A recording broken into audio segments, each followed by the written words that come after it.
Well, welcome to Chapter 3. Now, Chapter 3 covers the legal aspect of human resources in a general sense. In other words, Chapter 3 details the laws affecting human resource management in organizations. What laws are applicable? How do they impact HR decisions and actions? And to a certain extent, how can we in an organization comply with the law and minimize the risk of noncompliance? The authors start the discussion by covering a few very important terms that you should know well. Protected characteristics, are generally called protected class, details what types of situations are covered by employment laws. For example, there are laws that protect individuals and groups due to their race, their age, their religion, and many more characteristics. In essence, human resource management decisions, things dealing with hiring and firing and promotions, pay, and other HR decisions, cannot consider these characteristics in making such decisions. Individuals with those traits are protected from discrimination. Pay attention to disparate impact and disparate treatment defined in the text.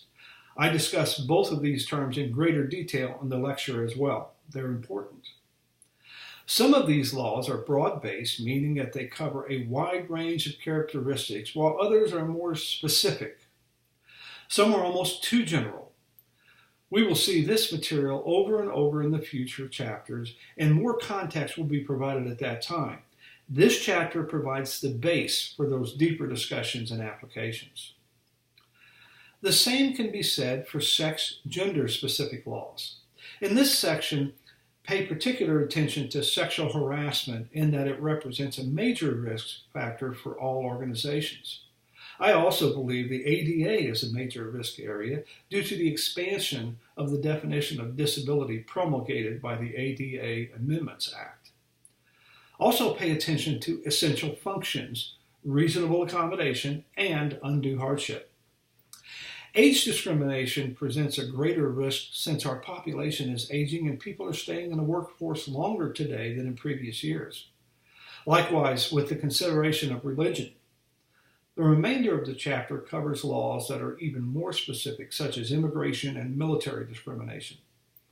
They are no less important than the previously discussed laws, but they cover a smaller percentage of the population. Finally, pay attention to the discussion of diversity training. Originally, diversity training was seen as a major tool for mitigating the risk of discrimination. Today, it still has value, but its effectiveness is coming under closer scrutiny.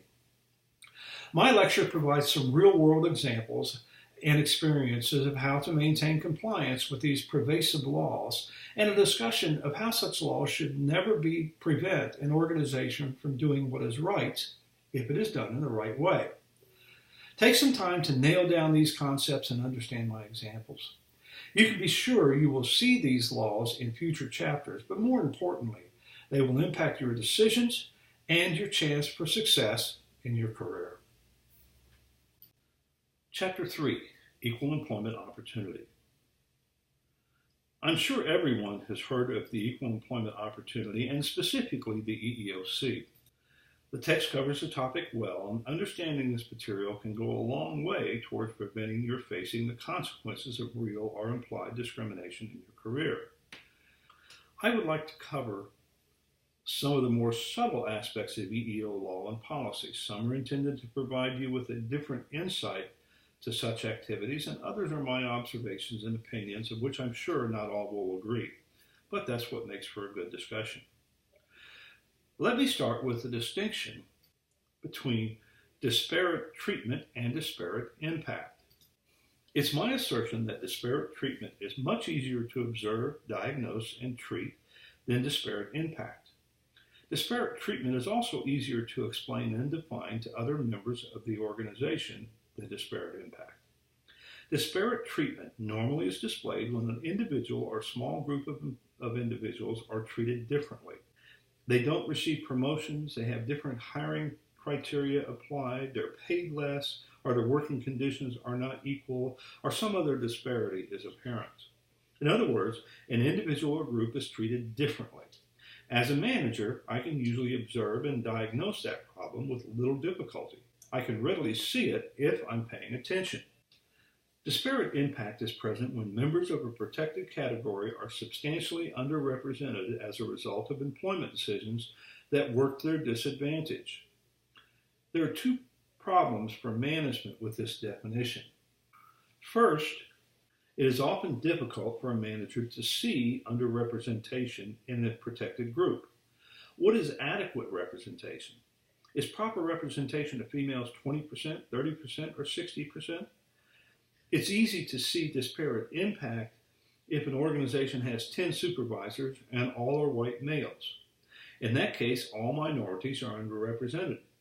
But what if an organization has 100 supervisors and 50% are female and 50% are male? Are females underrepresented? The answer may be yes if 80% of the employees are female, or the answer may be no if only 10% of employees are female. So proper representation is defined by the number of individuals who should be in a category versus the number of individuals available. And the number available is often in dispute. I worked for a large corporation that was involved in a dispute with the EEOC over hiring practices in one of its manufacturing facilities. The facility was located in a rural community that was approximately 25 miles from the larger city. The minority population in the surrounding community was 10% of the total community. The company employed around 15% minorities in its facility. By all measures, minorities were not underrepresented. The EEOC claimed that the facility should have recruited from the larger city and not just within the surrounding community. When the minority population of the larger city was included in the hiring area, the minority population increased to over 20% of the total population, and the company was underrepresented against that criteria. So what was the normal recruiting area of that facility? The company and the EEOC obviously disagreed. From a practical standpoint, the minority population in the larger city was concentrated in an area about 35 to 40 miles from the facility. The facility paid competitively with the local community, but lower than the norm for the larger city. Unemployment was around 4%, which is considered near full employment. Therefore, it was difficult to find qualified available employees and impossible to hire qualified employees who were willing to travel such a distance to work for less wages than they could obtain much closer in the city. Were minorities underrepresented? In my opinion, no. But the EEOC case went on for 10 years without resolution. Underrepresentation is often in the eyes of the beholder, while disparate treatment has a much clearer result. This is not a defense of discrimination, but it is a caution to those who practice management. Guard against both disparate treatment and disparate impact. But realize you may be engaging in disparate impact and not even be aware of the danger. Caution is in order. Obviously, discrimination is the commonality in the discussion. One dictionary definition of discrimination is, quote, an act or instance of discriminating or of making a distinction, the power of making fine distinctions, end quote. Another definition includes, quote, the practice of unfairly treating a person or group of people differently from other people or groups of people, end quote. Discrimination has gotten a bad rap. Should we or an organization discriminate? Well, we discriminate every day. We choose one group over another. We choose one individual over others. We discriminate when we vote. We discriminate when we choose to donate to charities. We all discriminate all of the time. Discrimination is the essence of good business. Being able to discriminate in who we hire, who we promote, who we pay, and how much, and many other normal business practices is not only important, but expected and required. I expect my doctor to hire the best lab techs, nurses, and specialists regardless of their race, sex, national origin, etc. I expect my local police department to hire and promote the most effective police people regardless of their race, sex, etc. And for years now, businesses have been whining about EEOC laws restricting their activities and not allowing them to hire the best. The EEO laws do not forbid discrimination. They forbid discrimination for the wrong reasons. Organizations can still hire the best people and promote the most qualified. They merely have to demonstrate that the decision was made disregarding race, sex, national origin, and all of the other protected class factors. Organizations must merely prove that the decision was based on actual job criteria and not on the opinion of one manager or supervisor. Now, don't misunderstand. There are aspects of the EEO laws of which I disagree, but these laws don't prevent managers and leaders from fulfilling their obligation to the organization. When confronted with such whining by managers, I always responded, you can do anything you want to do as long as it's the right thing and you do it the right way. Failing to hire or promote someone merely because they are female or black or Latino or older or pregnant is not the right, read ethical and moral, thing to do. Failing to hire those who are female or black or Latino or old because they are not qualified is the right thing to do, and that decision can be defended. I'll give you a quick example. I worked in a manufacturing facility in which the maintenance department included one black female. This young lady was a very poor employee. Her attendance record was the worst in the department, including both males and females. Her work included numerous costly errors on which she was counseled, and they were well documented.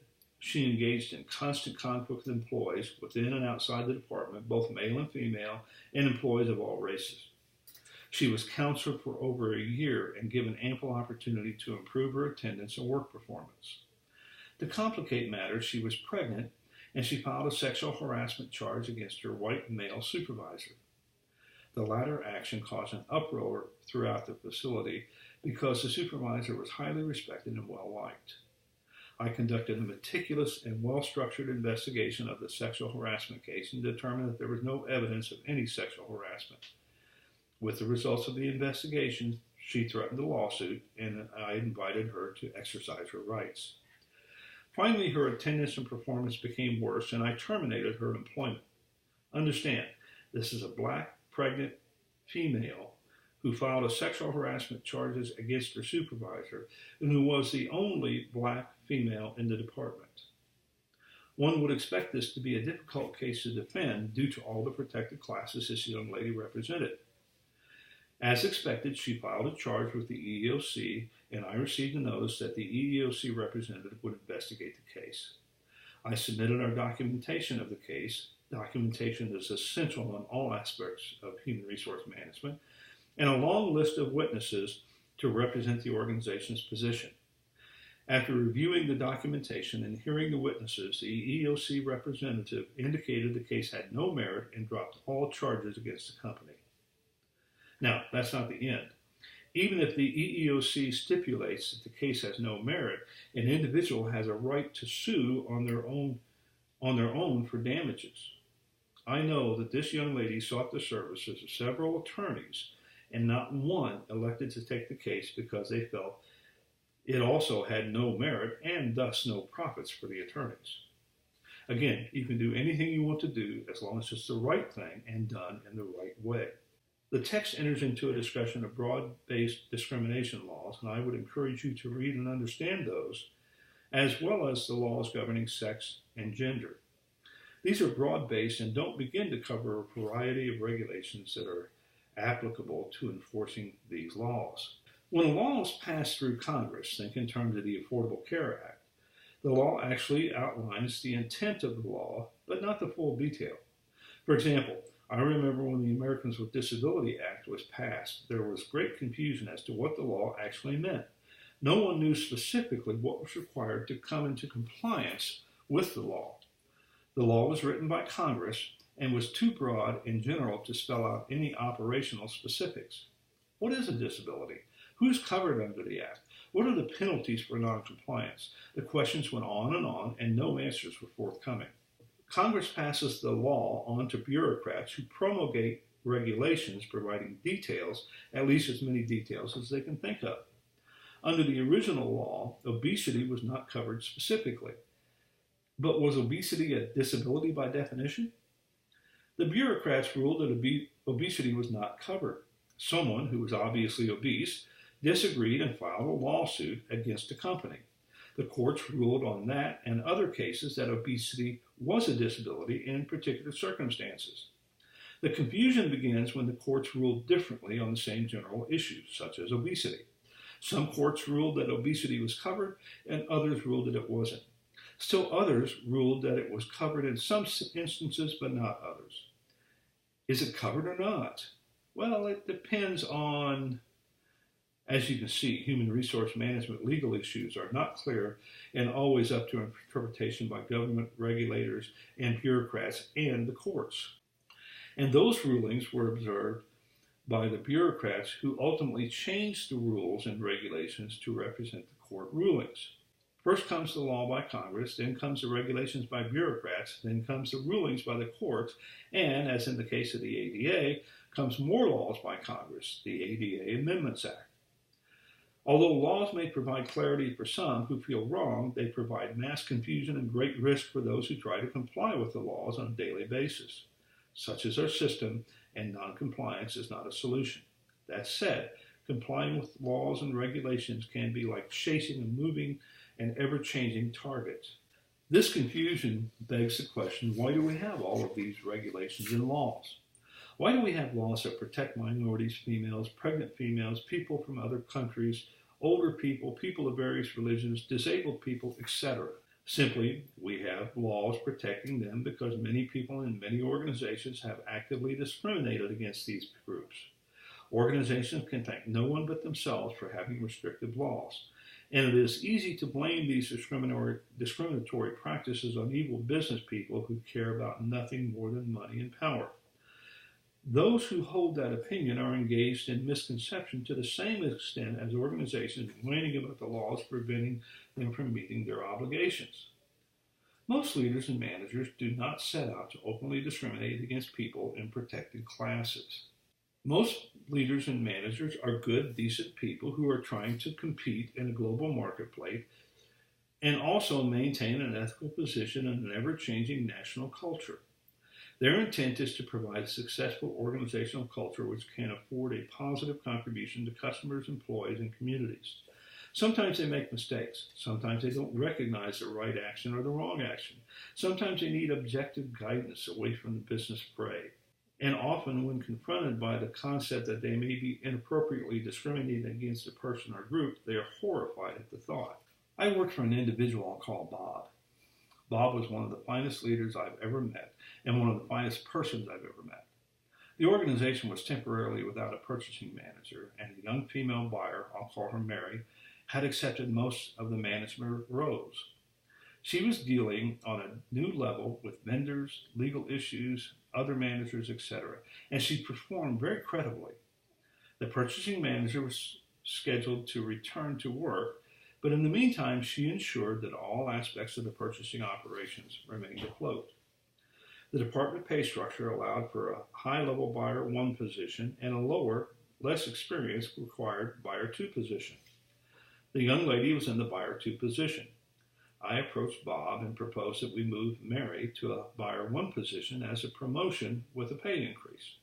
Bob argued that she still didn't have enough experience and acknowledged that her performance was exemplary, but she just wasn't ready.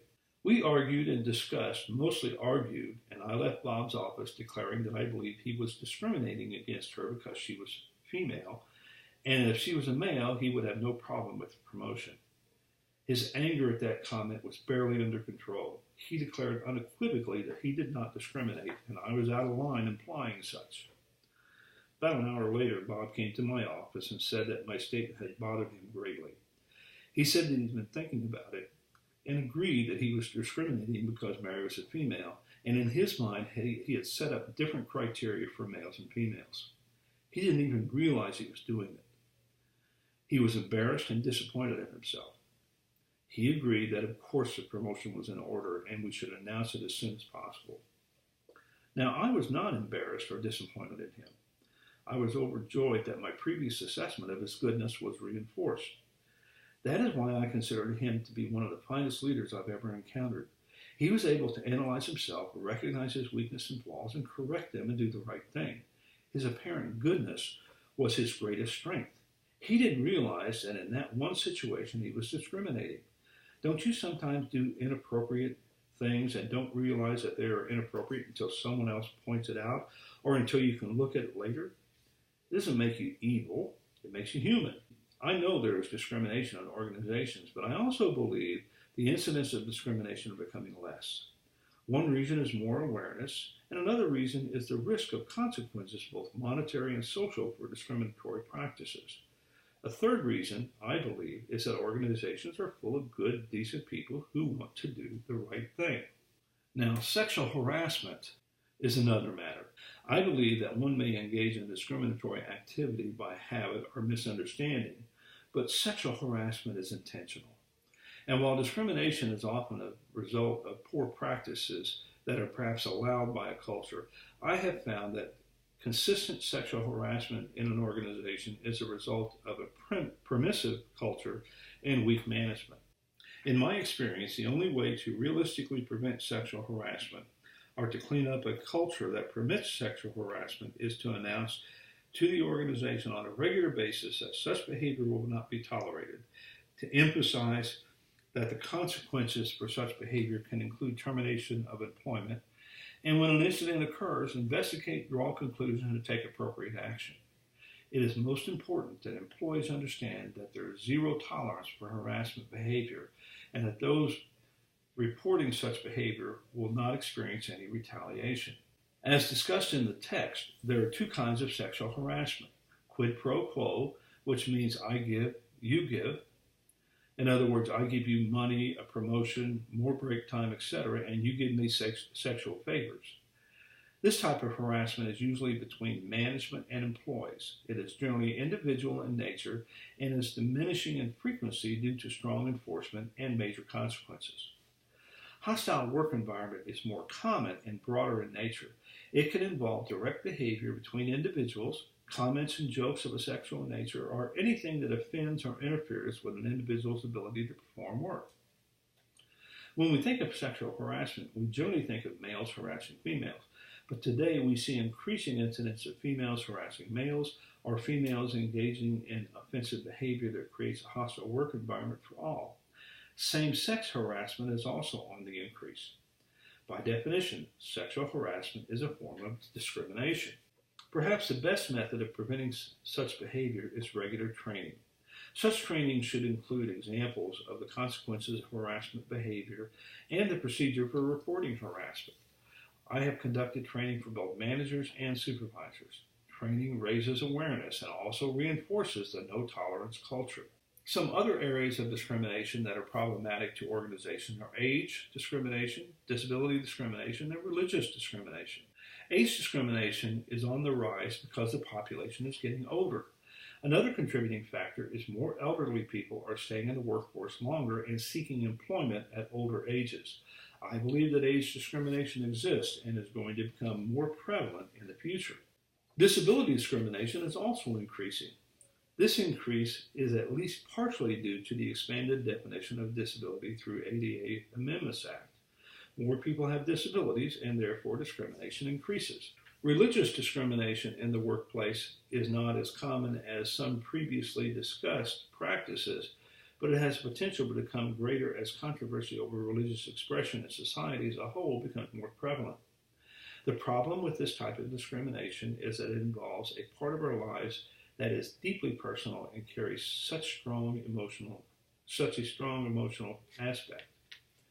And finally, I could make some observations on immigration law, but I'm not sure where to start. Those laws seem to change almost day to day. However, it does point out a topic on which I will comment. It is a topic that we should discuss on the discussion forum as well. The fact that immigration laws change frequently demonstrates a real problem with legal compliance in all business situations. As our government grows and laws and supporting regulations become more prolific, as bureaucracy intrudes deeper and deeper into our lives, and throw in the court rulings, and compliance becomes a moving target that moves ever faster. I used to tell managers that one can be sure that somewhere someone is breaking a law or regulation every minute of every day unintentionally.